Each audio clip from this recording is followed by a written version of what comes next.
अभी तक का सबसे ज्यादा पढ़े जाने वाला हिंदी कहानी है। अगर आप भी इसके रहस्य को समझना चाहते हैं तो एक बार जरूर पढ़ें। एक बार की बात है कि एक सियार जंगल में एक पुराने पेड़ के नीचे खड़ा था।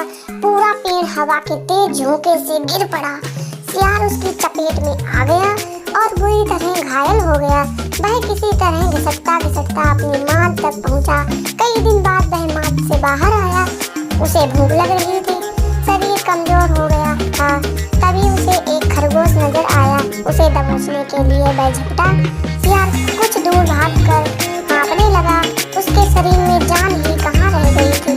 फिर उसने एक बटेर का पीछा करने की कोशिश की।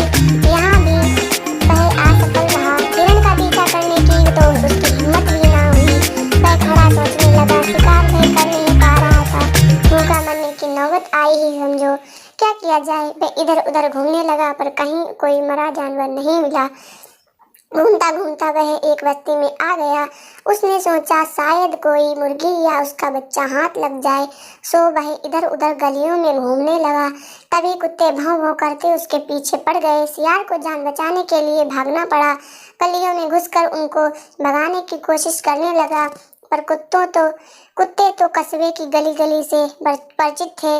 सियार के पीछे पड़े कुत्तों की टोली बढ़ती जा रही थी और सियार के कमजोर शरीर का बल समाप्त होता जा रहा था।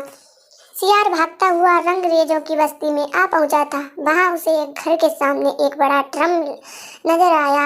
वह जान बचाने के लिए उसी ड्रम में कूद पड़ा। ड्रम में रंगरेज ने अपने कपड़े रंगने के लिए रंग घोल रखा था।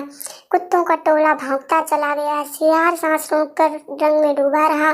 वह केवल सांस लेने के लिए अपनी थूथनी बाहर निकालता। जब उसे पूरा यकीन हो गया कि अब कोई खतरा नहीं है तो वह बाहर निकला। वह रंग में भीग चुका था। जंगल में पहुंचकर उसने देखा कि उसके शरीर का सारा रंग हरा हो गया है। उस ड्रम में रंगरेज ने हरा रंग घोल रखा था। उसके हरे रंग को जो भी जंगली जीव देखता भय भयभीत हो जाता। उनको खौफ से कांपते देखकर रंगे सियार के दुष्ट दिमाग में एक योजना आई। रंगे सियार ने डरकर भागते जीवों को आवाज दी, भाइयों भागो मत, मेरी बात सुनो। उसकी बात सुनकर सभी जानवर भागते जानवर ठिकते। उनके ठिकने का रंगे सियार ने फायदा उठाया और बोला, देखो देखो मेरा रंग, ऐसा रंग किसी जानवर का धरती पर है नहीं ना। मतलब समझो भगवान ने मुझे यह खास रंग तुम्हारे पास भेजा है। तुम सब जानवरों को बुला लाओ तो मैं भगवान का संदेश सुनाऊं। उसकी बातों का सब पर गहरा प्रभाव पड़ा। वे जाकर जंगल के दूसरे सभी जानवरों को बुलाकर लाए। जब सब आ गए तो रंगा सियार एक ऊंचे पत्थर पर चढ़कर बोला, वन्य प्राणियों, प्रजापति ब्रह्मा ने मुझे खुद अपने हाथों से इस अलौकिक रंग का प्राणी बनाकर कहा कि संसार में जानवरों का कोई शासक नहीं है। तुम्हें जाकर जानवरों का राजा बनकर उनका कल्याण करना है। तुम्हारा नाम सम्राट ककुदुम होगा। तीनों लोगों के वन्य जीव तुम्हारी प्रजा होंगे। अब तुम लोग अनाथ नहीं रहे। मेरी छत्र छाया में निर्भय होकर रहो। सभी जानवर वैसे ही सियार के अजीब रंग से चकराए हुए थे।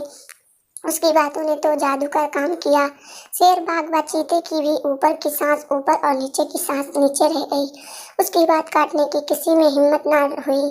देखते ही देखते सारे जानवर उसके चरणों में लौटने लगे और एक स्वर में बोले, हे ब्रह्मा के दूत, प्राणियों में श्रेष्ठ ककुदुम, हम आपको अपना सम्राट स्वीकार करते हैं। भगवान की इच्छा का पालन करके हमें बड़ी प्रसन्नता होगी।